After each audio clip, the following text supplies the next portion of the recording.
Oh, mira, es un muelle de válvula, qué cosa tan bonita. No esperarías nada malo de una piecita tan inocente, ¿no?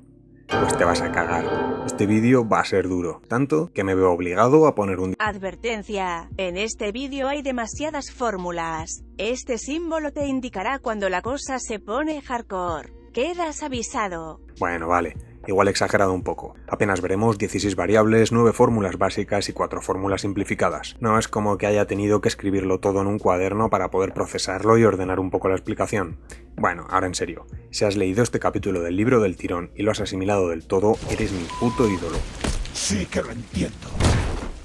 Como ejemplo pequeñito, ya solo basta comprobar cómo en unas páginas el valor D es el diámetro del alambre del muelle y en otras significa el diámetro interior de la válvula. No me jodas. Por suerte vamos a empezar suavecito, para que tengas tiempo de mentalizarte e ir apretando el culo. Vamos allá.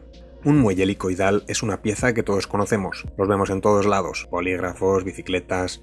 Se deforman proporcionalmente a la carga aplicada y acumulan una fuerza que devuelven al recuperar su forma inicial. Esto es básico, elasticidad de toda la vida. Los muelles de las válvulas van situados en la parte superior del vástago, sujetos mediante un plato de retención y unos semiconos. Sus funciones son mantener las válvulas bien pegadas a su asiento y asegurarnos de que regresan a su posición cuando tienen que cerrarse. Si el muelle de escape fuera muy blando, la depresión que se produce en el motor durante la admisión tendería a abrirlos. Por ello, como mínimo, tiene que ejercer una fuerza que equilibre la depresión producida.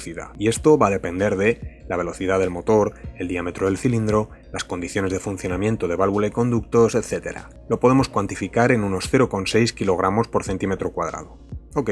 Por otro lado, el movimiento alternativo al que se someten las válvulas genera fuerzas de inercia que tienden a separarlas de los mecanismos de empuje. En este punto, los muelles establecen una fuerza antagónica que los mantiene en contacto, y así no se producen falsos movimientos que perturben el funcionamiento de la admisión y el escape. Podríamos pensar en usar muelles de fuerza sobrada para evitarnos estos problemas, pero excederse aquí tiene grandes inconvenientes. Primero, los golpes en el asiento serán muy fuertes, desgastándolos prematuramente o dañándolos directamente.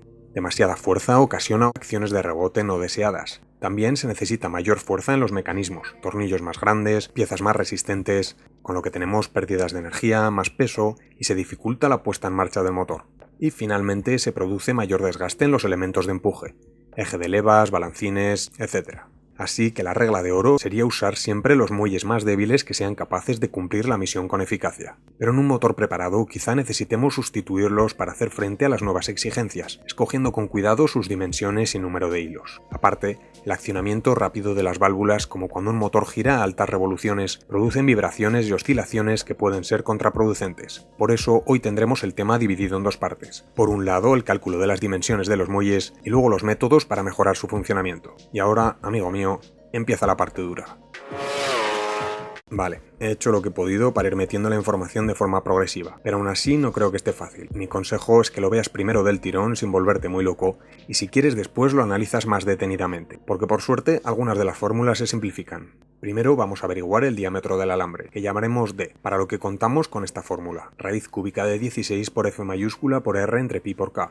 F mayúscula es la carga sobre el muelle, R es el radio medio de la espira, medido desde los centros del hilo, y K es el coeficiente de trabajo del muelle. Esto último depende del material del muelle, y afortunadamente el libro nos recomienda usar 40 kg por milímetro cuadrado para el acero más usado en muelles, y así nos deja una fórmula algo más digerible que dice D es igual a raíz cúbica de F mayúscula por R entre 8. Excelente, esto está fácil. Conociendo la carga que queremos conseguir y el radio medio de las espiras, podemos calcular el grosor del hilo. Vamos ahora a ver cómo saber el radio medio de las espiras, R. Tenemos esta fórmula, que viene a ser la mitad de 7 octavos del diámetro interior de la válvula, que llamamos D sub 2. Podemos simplificar la fórmula en esto, 7 por D sub 2, todo ello entre 16. Traducido, que los muelles serán algo más pequeños que el diámetro interior de la válvula. Bien, no está siendo tan duro, ¿no? Vamos a ir subiendo el calibre de la artillería y ahora averiguaremos la flecha bajo carga. Y sí, es probable que estés pensando, ¿qué coño es eso de la flecha bajo carga? Bueno, pues viene a ser la distancia entre el muelle en reposo y el muelle bajo la carga F mayúscula que ya conocíamos. Y es F mayúscula porque la flecha bajo carga es F minúscula. Ah, genial. Y por si no estaba suficientemente liado el tema, luego veremos otras dos flechas más, la flecha máxima y la flecha en reposo cuando la válvula no está accionada. pero eso ya más tarde. Estamos viendo ahora la fórmula para flecha bajo carga. 64 por F mayúscula por N por R cubo, todo dividido entre E mayúscula por D elevado a la cuarta, siendo F la carga, N el número de espiras, R el radio medio de antes, E mayúscula el módulo elástico y D el diámetro del alambre del principio. Sí, claro, ¿por qué no? El módulo elástico es una constante que tendrá cada muelle. Vamos, lo duro que es, y en su infinita sabiduría nos dan el valor de 8000 para trabajar, y así podemos dejar la fórmula en solo 64 por N por R cuadrado, todo entre 1000 por D. Vale. Siguiente. Ahora tenemos el número de espiras, que llamamos N. Hay que puntualizar que se refiere a las espiras útiles, las de en medio, y no a las de los extremos que están aplanadas para que tengan un buen apoyo. Vale. Para esto usamos esta fórmula, se parece a la de la flecha, así que no las confundas. 64 por F mayúscula por F minúscula por R al cubo, todo entre E mayúscula por D a la cuarta. Y como ya te sabes de memoria, F mayúscula es la carga, minúscula es la flecha bajo carga, R el radio medio, E mayúscula el módulo elástico y D minúscula el diámetro del alambre. De nuevo usamos 8000 para el módulo elástico y nos quedamos con 1000 por F por D, todo entre 64 por R cuadrado. Y si me preguntas a mí, te diré que es una fórmula preciosa, de esas que te tatuarías en un glúteo y luego irías en tanga para que todos la vean. Bueno, ¿qué más tenemos? Ahora va la longitud del muelle libre, llamada L. Esta es de las fáciles. N por D más E minúscula más la flecha máxima. N es el número de espiras y E el espacio entre espiras consecutivas. Casi hasta se entiende sin explicar.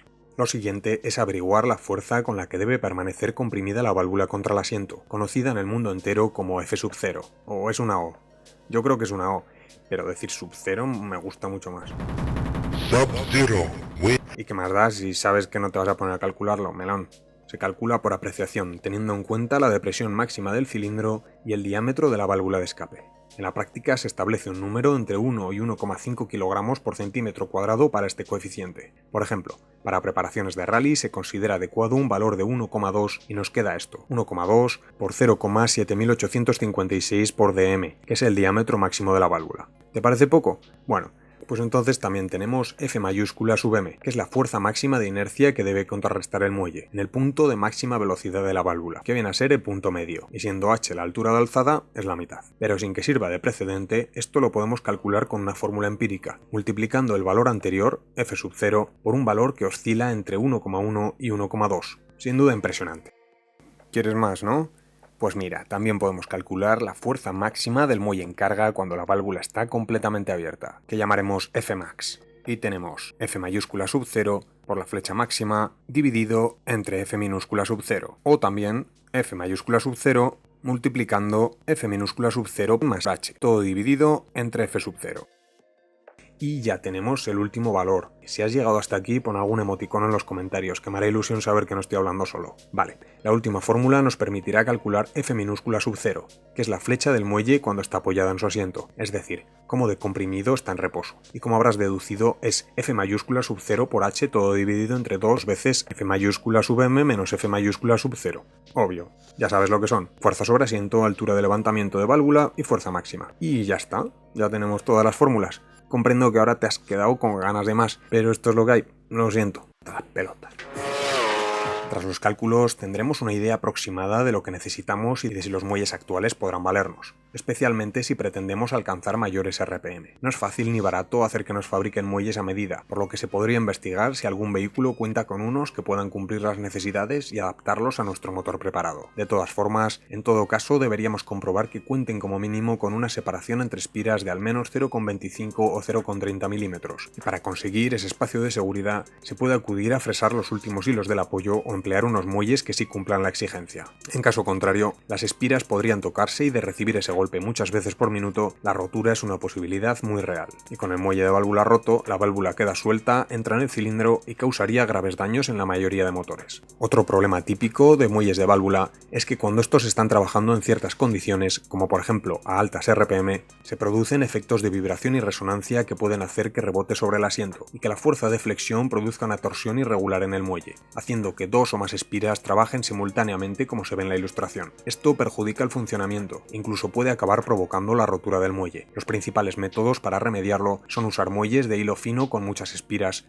lo que reduce la amplitud de las oscilaciones, utilizar muelles asimétricos con las espiras más juntas en el lado de la cabeza de válvula y así reducimos los efectos negativos por no poderse propagar las vibraciones de forma tan sencilla y como tercera opción, la más recomendada, se pueden utilizar muelles de válvula dobles, uno dentro de otro. Así las oscilaciones de cada uno son diferentes y no entran en resonancia. Esto, además, como ventaja añadida, tiene que en el caso de que se rompa el muelle principal, la válvula no va a quedar suelta generando daños más graves al motor. Así que, como te digo, es lo más recomendado para motores de competición serios. Cuando trabajamos con los muelles de válvula, debemos efectuar unas comprobaciones concretas para asegurarnos de que cumplirán la misión y que estén en buen estado. Lo primero es la medición de la flecha libre y la verificación de la flexibilidad, utilizando un aparato como el de la imagen. Primero comprobamos su longitud en reposo y luego aplicándoles una carga, que serán unos 39 kilos para muelles exteriores y 15 para interiores, esperamos que todos tengan un resultado similar. Lo segundo a comprobar es la correcta alineación de los muelles mediante una escuadra, asegurándonos de que todas las espiras toquen la superficie de medición y así sabemos que no están torcidos y no se producen indeseables tensiones que acabarían por deformar el orificio de la guía y el vástago de la válvula. Y la tercera comprobación es la de la altura de los muelles una vez instalados en la culata, mediante la ayuda de una regla de acero o un mirafondos, midiendo desde el punto en el que el muelle toca la culata hasta la zona de contacto con el platillo de retención. Y en caso de requerir un ajuste en alguna, se utilizan calzas o espaciadores entre el muelle y la culata, siempre procurando usar los mínimos necesarios para que la altura de montaje coincida con la adecuada para la tensión en reposo de todas las válvulas. Como bonus, comentar que hay fabricantes de válvulas que recomiendan rectificar la parte superior del vástago cuando este sobresalga demasiado. En cualquier caso, nunca se debería quitar aquí más de 0,25 milímetros, ya que es una parte endurecida por tratamiento térmico y si pierde sus propiedades se desgastará de forma muy rápida. Y listo, con esto ya podemos pasar a lo siguiente, que serán los árboles de levas. Y amigo, ahí hay muchos caballos escondidos. Muchas gracias por la atención y un gran saludo.